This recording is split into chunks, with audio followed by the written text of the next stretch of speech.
This episode of Conquering Kerbal Space Program is brought to you by Ashley Wilson, a gold patron here at Hot Tips. Thank you so much for your support. What's up, guys? Charlie here. Welcome back to Conquering Kerbal Space Program. I want to start this episode by just saying how grateful I am for all the patience you guys have had. My work schedule just kind of getting in the way all the time and just not having any Kerbal Space Program for a month. I'm really appreciative of all the patience you guys have had. I'm working as much as I can to do as much as I can. But like I warned you guys 3 weeks ago, uploads are definitely going to slow down. I'm going to try and pick it back up. We're going to try and get some more content kind of moving in again. Because my projects are starting to thin out just a little bit more. So I really wanted to say thank you so much for all your support and appreciate you guys being so patient. So this episode that you're about to see, this video here, this 30-minute, 25-minute, however long it ends up being episode, is about 5 days worth of playing, 5 individual days of footage being able to be recorded and kind of edited together.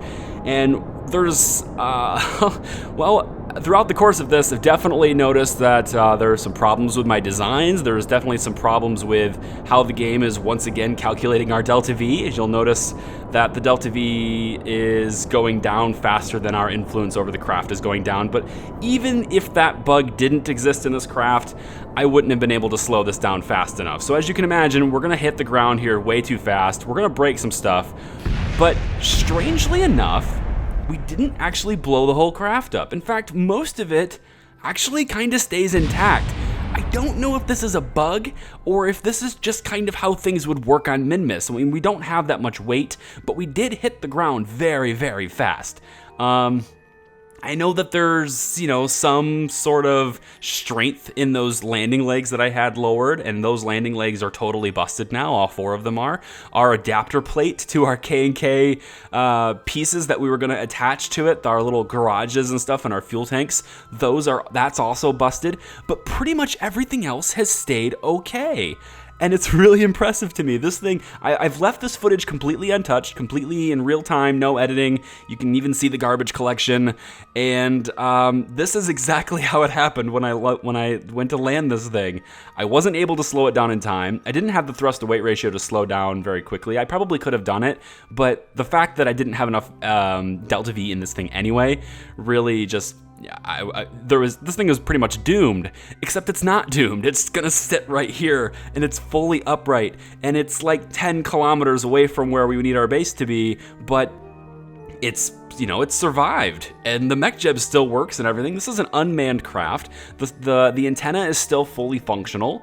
Everything seems to be decently okay with it. So since I am on the surface, I've decided, okay, I'm just gonna hit the gas, detach the engines from the tanks, from the actually main body. This is my procedure that I had planned for in any way, to eject this, sort of get rid of the engines. So I'm just gonna hit this little button here, hit the throttle at the same time and just sort of time it, and away and up it goes. And so our Pioneer module is now on the surface of Minmus. It's not completely fine, but for the most part, everything is intact and everything still works. Pretty impressive, I think. Now, of course, the next bit to land is the part that has the crew in it. And as you can see, we have some of our newly named Kerbals on the adventure with us, so that's always great. We've got Michael P. Kerman, Jesse Kerman, and Shane Kerman all working their way down to Minmus. Now, this one has a much better thrust-to-weight ratio. I can control it a lot better, and I actually have more than enough fuel in this one. So when I was transferring fuel before into the other craft, I probably should have transferred a bit more fuel over there.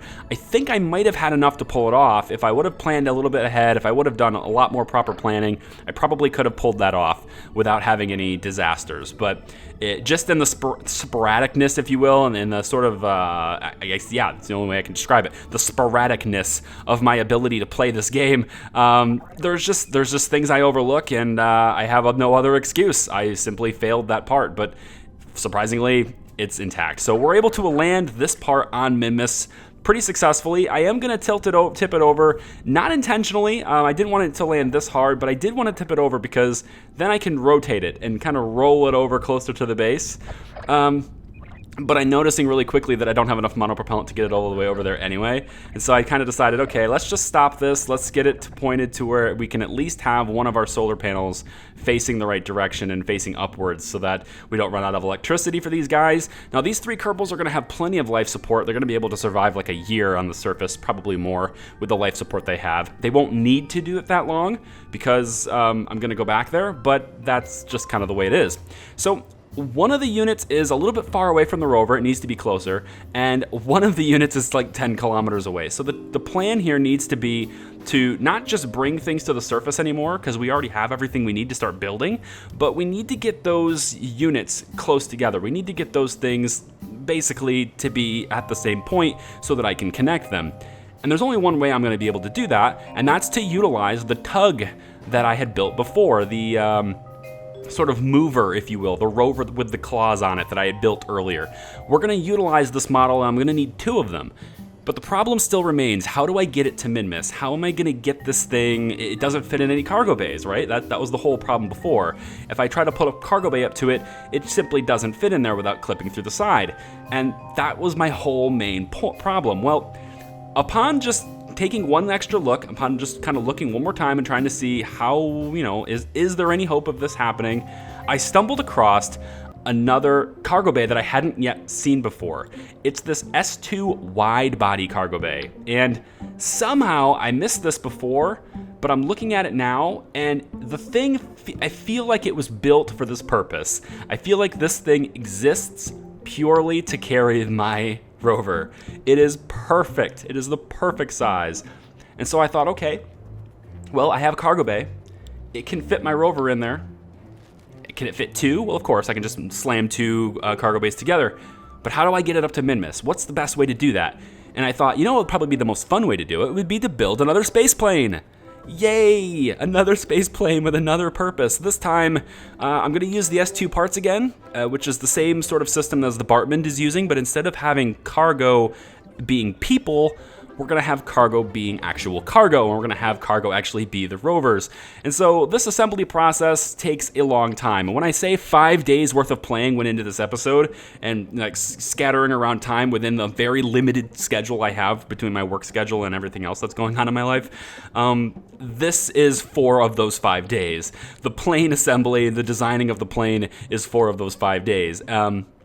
Lots of reiterations. There's been just an absolutely enormous amount of, probably more test flights than I've ever done for any plane in my life. I think I probably put about 30 test flights into this plane. Only because every single time I made a little bit of a tweak, I had a little bit of problems doing this, a little bit of problems doing that. I have to work out a whole bunch of logistical things to...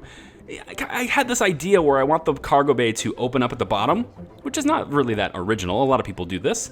Also, when I'm considering what to name this thing, I'm thinking, UPS is like a delivery. We're gonna, package delivery to my house, and I actually got a package right when I was building this, and so I thought, this is kind of like a delivery service. So let's name it the KPS. So this is KPS1. It's going to be a vessel that is built to deliver cargo to min-miss, and to anywhere else we need it to deliver, really. But it's designed to release its cargo at the bottom instead of at the top. And so that's kind of what I'm working with as far as my design here. Now, thankfully, the S2 does come with adapter parts, so we can have sort of our fuel tank adapter out into this 3 wide sort of area here. I can put some monopropellant inside the cargo tank, and then I'm like, okay, how do I get the rovers in there? And I come up with this whole, and it's not that original, but it's just something that I thought was kind of nice to do. I come up with this whole docking port at the roof of the plane kind of thing. And so then I thought, okay, well, I'm going to need to amend my design for my rover to accommodate that delivery method. So I'm back at my rover. I have this little gap here between the seat and the solar panels.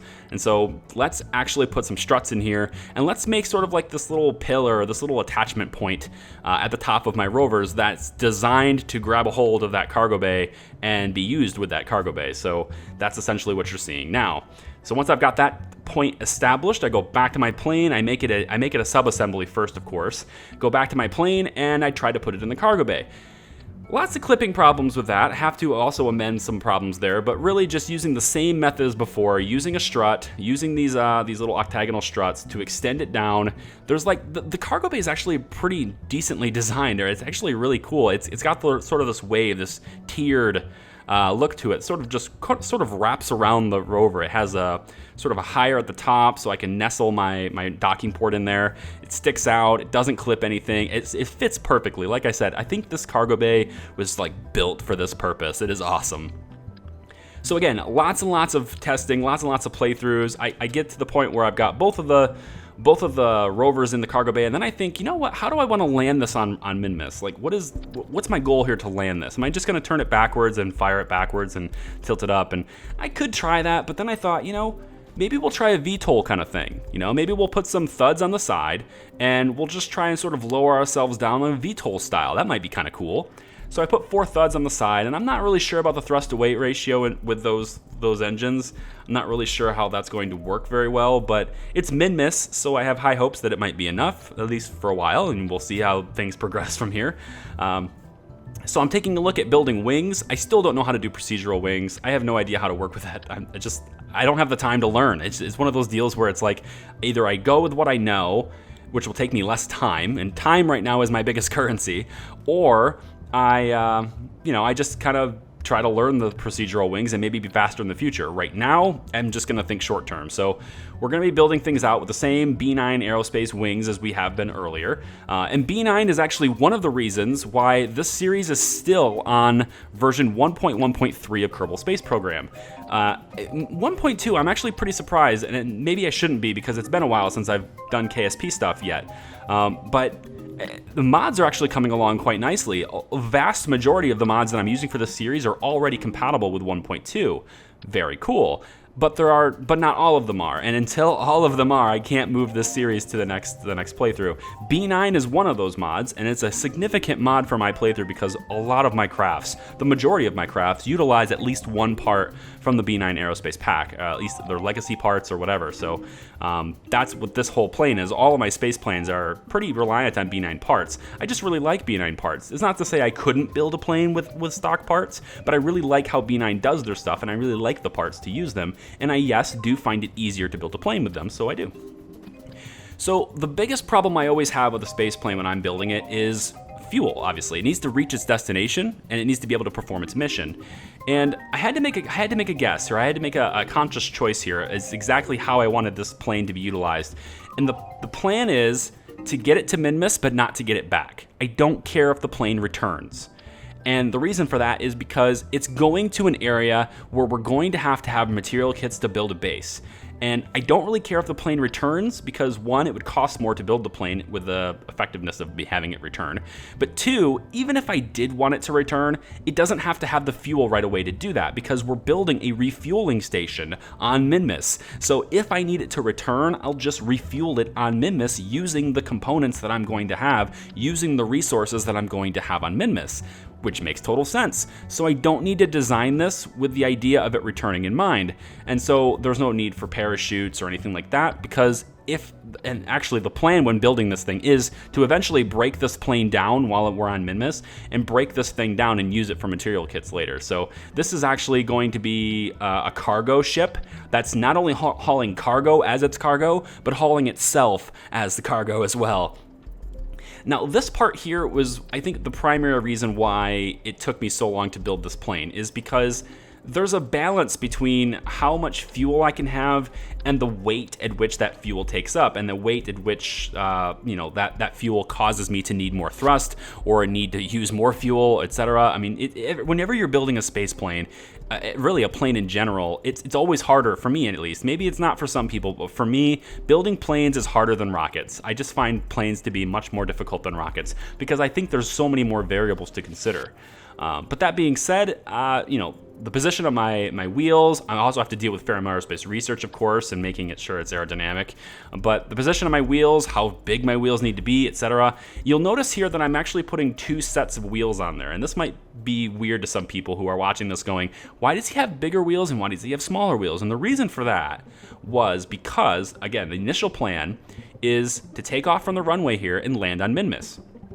But when I land the plane on min-miss, it's not going to be positioned right? It's not going to be exactly where I need it to be when I land. Nobody really does that every single time. So once again, we need the ability to move this along the surface once we land. And the landing gear I need to use for the weight of the plane is not able to steer. I have to use the really big landing gear, and it's not able to steer. So in order to move on the surface and get it where I need to go, I need a set of landing gear that can actually steer the plane. But if I use the landing gear I take off with, once I land on min-miss, I'm not going to be able to steer it. So the goal is to have the bigger landing gear to take off with, and then when we get to min-miss, we're going to use the bigger landing gear to land on min-miss and everything's fine, but then we're going to open up the smaller landing gear, collapse the bigger ones, and then we'll just run around the surface with the small landing gear because our plane won't weigh nearly as much on min-miss. We won't have the huge amounts of stress that comes from the weight of this plane. We'll also be a lot more empty with the regards to fuel, so I won't necessarily need to worry about that either, and the little wheels can take us around where we need to go. I think that's a decent plan, and so that's what I've kind of implemented here. Of course, at this time, I've also you see a lot of modifications happening on the screen, and a lot of these modifications are happening because I've done test flights already, and I've sort of cut out the test flights because there's a lot of them. They're just going to take up so much time in this video, but I managed to get to the point where I'm like, okay, I don't have enough thrust to get off the runway, so I need more engines. And then it's like, okay, I've got enough engines, but I don't have enough fuel to get to orbit, so I need more fuel. Okay, well now I've got enough fuel and I've got enough thrust. That's great. I can get to orbit, but I can't get to min-miss. So let's add more fuel. So that I add more fuel, I add more tanks, and I get to the point where this plane kind of looks a little bit like a fighter jet with rockets on the sides as far as like on the wings. It's kind of nifty. You can see it here on the landing pad. This is just one of the many test flights. But I started to run into a problem, and I didn't notice the problem before because every single test flight I had done, it always put a pilot in the cockpit for me. Like the pilots always showed up because I never really bothered with it. And I said to myself, I don't want to take a Kerbal on this trip. I want this plane to be automated because if something goes wrong, I don't want to have to kill anyone, especially now that I have you guys in the game. But the problem is, and I don't know what it is, but you can see it up on the screen right now. You can see it up on the left-hand side. It says we have a connection. RemoteTech is glowing green. We have a connection, except I can't move. I cannot move the plane. It literally says no connection whenever I try to do anything, despite RemoteTech saying that there's a connection. I don't know if it's the fact that B9 Aerospace's parts are not integrating with it very well. I don't know if there's still some kind of communication error there. Regardless, whether I like it or not, Jack R. Kerman, my only pilot on the surface, whether I like it or not, I need your help, buddy. So, Jack, you're coming with me. You're going to be my pilot for this. And it's because it's the only way I can control the plane. So, Jack Kerman's going to be that. Now, you'll also notice that I keep putting a little tiny wheel. There's a little tiny piece of landing gear on the back of the engine. And this is because the wheels that I have on this plane are so far forward that in order to take off the runway, I keep thinking that when I tilt up, my back engines are going to hit the runway. And so to prevent them from being damaged, prevent the engine from hitting the ground, I put a little piece of landing gear underneath the engine, because if I'm going to tilt up, that way the landing gear hits the runway instead of the engine. But my problem with that, after the numerous test flights, my problem with that is always that the landing gear breaks. It needs to break, because if it doesn't break, then I can't lift up enough. I can't get my nose up in the air enough to generate enough lift to finally get up. I can get enough speed if I activate the rocket mode, but I'd rather not use the oxidizer yet because I need all the fuel I can get from my trip to space. So eventually, as you can see on the screen, this is starting to look like a fighter jet. Not really a fighter jet, okay? But it's starting to have sort of that military, weaponized look to it because of the fuel tanks I have on the side. And a lot of you guys are probably wondering, why not just put engines on these tanks? And the reason is, I don't need engines on the tanks. I don't need any more thrust. I have plenty of thrust to weight to do this. I have plenty of speed increases. But what I need is more fuel. And since I have the excess thrust already, I might as well just add fuel because I can afford to do so. The problem, once again, though, when you fix one problem, you introduce another. And this time, the plane weighs too much for the landing gear I have. And yeah, it just starts to explode. And yeah, fireworks, man, not gonna happen. So I need to upgrade the landing gear now to the largest landing gear, which again weighs more, costs more, and alters my weight a bit. And even when I do that, even once I have the big landing gear on the back, it still doesn't take off now. Now I'm to the point where I cannot take off the runway. It is too heavy. So it's like, well, shoot. Like, what am I going to do about this? I don't want to go back to the small landing legs because then it's gonna mess up. But now I'm too heavy. So I just go ahead and basically eliminate one of the tanks, one of the missiles, if you will. So now I've got 4 under each wing instead of 5. This proves to be just enough to get off the ground. Thankfully, I can get up to the surface. I can get off the runway now and get up into the air, and everything seems to be fine. So that's that. Now, one of the things you guys may not have noticed, because I did cut the video kind of fast, is that these tanks are actually not staying with me, because you notice there's no engines on them. So once those tanks are empty, it's just empty weight. We don't want that. So once those tanks are completely empty and I'm firing them, I've actually equipped them with a decoupler. I actually have them attached to decouplers, and I can drop those tanks once they're empty. So I can eliminate the weight that way, and I've done it to where they have liquid fuel and oxidizer in them, so they're not going to be completely empty until I activate rocket mode, which means all of the flying I'm doing in the atmosphere is with the extra weight. I don't consider that to be too big of an issue. I'm getting a huge specific impulse with jet fuel. As you all know, jet fuel is incredibly efficient compared to rocket fuel, or at least compared to the liquid fuel oxidizer arrangement in a tank. So I don't really care, but once we get to the point where we're using a rocket and we're needing to use that oxidizer, I'm drawing fuel from those tanks in the wings first. I'm drawing all my fuel, liquid fuel and oxidizer from those tanks, and once those tanks are empty, then I can drop them and get rid of them. That's my solution to create a light vehicle that can get into space and do things, but also take the fuel and use it when you need it, but not have the excess weight later. That's how I've tried to work that out. And it's not perfect. It certainly could have used some work. If I had the time to commit to it right now, it totally could have used some more work to it. This plane is by no means finished in terms of its design. I'm gonna amend it somehow because I like the idea of having a space plane to take like rovers into space and take them to planets and stuff. I like that idea. So I'm still gonna work on that. But for now, the KPS1 is an unfinished plane that has technically the ability to do its job as it was intended right now.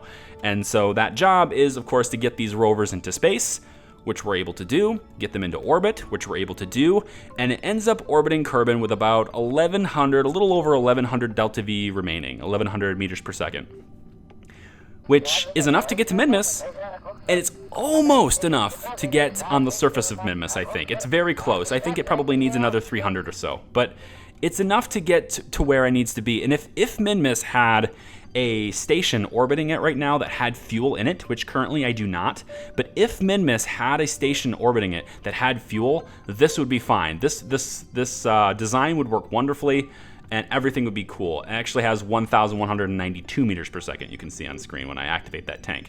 I like to take and deactivate access to the front of my planes when I'm flying them, because that forces all of the weight, my center of mass, it forces it to move forward over time instead of moving backwards. Which obviously, if your center of lift is like right on top of your center of mass, like this plane is, then you don't want the center of mass to move any farther back.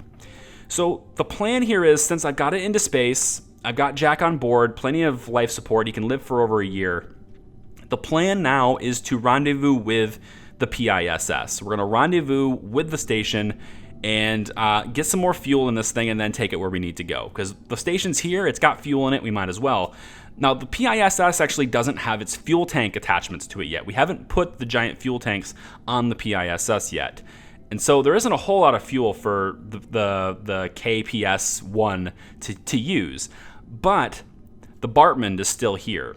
Space Camp is still going on, and the Bartman has plenty of excess fuel because it's really over-engineered to just go to low Kerbin orbit. It's built to go to like around Minmus and the moon and stuff. That's why I built that plane initially, was to take Kerbals to destinations within Kerbin's sphere of influence. So the Bartman has plenty of fuel left over, and so what we're gonna do is I'm gonna try and figure out a way to get my new space plane to rendezvous and connect to the station with the old space plane there too, and transfer the fuel. The problem is I still have this little lander thing attached to where I need my space plane to mount, and also the wingspan of these two planes is going to make them clash. So what I'm going to have to do, it's not technically upside down, but it's going to look that way, is I'm going to take and move this lander off of this pillar and dock it over there where the cyclotrons are, at the far end of the station. And then I'm gonna flip over the KPS that I'm gonna rendezvous with the station. I'm gonna flip over the KPS and dock it to where that lander currently is. And so it'll actually be facing the other way. It'll look upside down from where the Bartman is. That way the wingspan can spread out and not interfere with the Bartman. But I haven't had time to do that yet. I haven't had time to rendezvous with the station yet because, one, you know the frame rates are terrible near the station, so it's gonna take me a couple hours just to rendezvous and dock to it. But at the same time, I really wanted to get content out to you guys. I really wanted to get a video out to you. So this is the progress we have so far. This is what's happened up till now. I only hope that that's enough to satisfy your itch for KSP on this channel for at least a little while longer while I can assemble myself and get some more content to you. I'm working as fast as I can. I appreciate your patience, and I'm working as hard as I can to get this stuff done for you. I want to say an extra special thank you to the patrons of this channel because honestly, you guys are even more awesome every single day for supporting this channel. I really appreciate it. I'm going to work extra hard to make sure that big lapses in content like we just had don't continue. So with that, I want to just say thanks for watching. It's been fun. It's been fun, and I will see you in the next video. Take care. Bye.